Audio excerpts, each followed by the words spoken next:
Dear friends, there is a consensus that to meet the challenge of feeding the world population of around 9 billion people by 2050, we need to consider not only sustainably producing sufficient amount of food, but also, in parallel, working towards sustainable nutrition.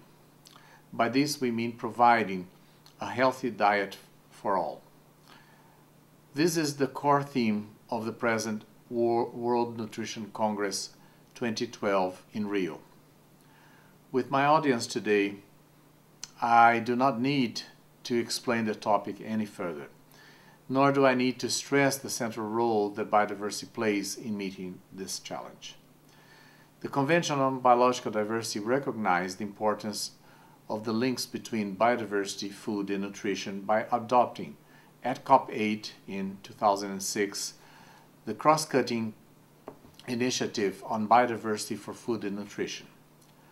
Quite a few organizations and individuals present at this workshop were involved in the development of the initiative.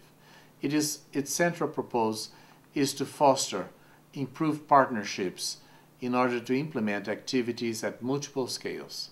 In this context, I'm very pleased to address this workshop and the official launching of the UNEP FAO-GEF project on mainstreaming biodiversity conservation and sustainable use for improved nutrition and well-being. The scope of this topic is very broad. While agricultural biodiversity is the core ingredient, the products of fisheries and aquaculture are also important.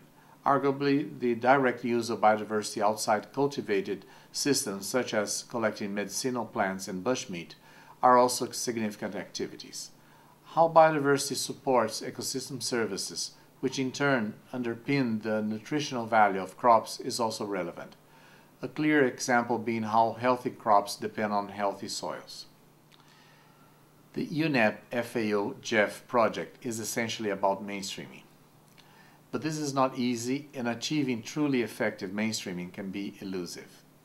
It is essential to concentrate our efforts to work with non-environmental sectors concerned with and dependent on biodiversity and ecosystem services, building awareness of partnerships, of the interlinkages, opportunities, and challenges.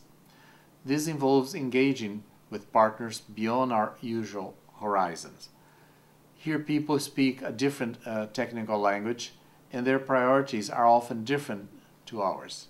We need to speak their language and help solve their problems to be effective. I need not highlight that we also have a very broad range of stakeholders and therefore potential partners. But at the expense of stating the obvious, biodiversity for food and nutrition is ultimately about the sustainable production of healthy food and its consumption, and therefore our two core stakeholder groups are consumers on one side and producers on the other, in particular farmers. We should not lose sight of the crucial importance of incentives for farmers to farm better food and to influence the consumers on food supply. In recent years, the parties to the CBD have consistently stressed the need for enhanced implementation of its numerous provisions.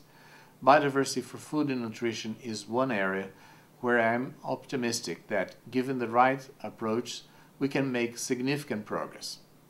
In this context, it is a useful reminder that implementation means making a difference in practice on the ground.